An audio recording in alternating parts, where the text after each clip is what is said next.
How did medieval nobles pay for castles and armies? Have you ever wondered how medieval nobles managed to build those impressive castles and maintain their armies? The answer lies in a mix of income sources and clever financial strategies. Let's break it down. First, most nobles gained their wealth from the land they owned. They controlled vast estates where peasants worked. These peasants paid rents and provided labor, which was a significant source of income. The agricultural productivity of these lands was essential for generating the funds needed for castles and armies. Building a castle was not a small task. Large stone castles could cost thousands of pounds. For example, the refurbishment of Dover Castle took a huge chunk of a king's yearly income. Castles like Beaumaris in Wales had price tags around £15,000, and many were left unfinished due to lack of funds. Transitioning from wooden structures to stone fortifications increased costs significantly. Skilled stonemasons, expensive materials, and a large workforce were all necessary, driving up expenses.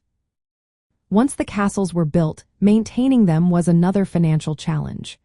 Ongoing repairs, wages for workers, and supplies required continuous funding.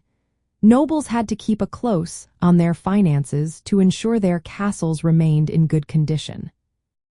When it came to armies, nobles had feudal rights that allowed them to call upon vassals for military service. However, hiring professional soldiers or mercenaries meant cash payments. To gather the necessary funds, nobles taxed their lands, collected rents, and imposed fines. They could also request special levies approved by local assemblies or parliaments. Kings often imposed additional taxes on their subjects to finance large military campaigns or castle projects.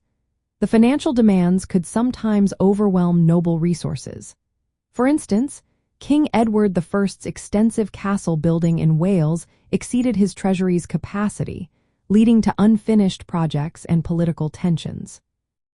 Wages for workers and soldiers were frequently delayed, and nobles sometimes had to issue tokens or "I owe us" when cash was tight. This balancing act of income from landholdings, feudal obligations, and taxation was crucial for funding their castles and armies. In the end, only the wealthiest nobles could afford grand stone castles and large standing forces. Others had to rely on smaller fortifications and the military service of their vassals. The financial landscape of medieval nobility was complex, but it was essential for maintaining power and influence during those times.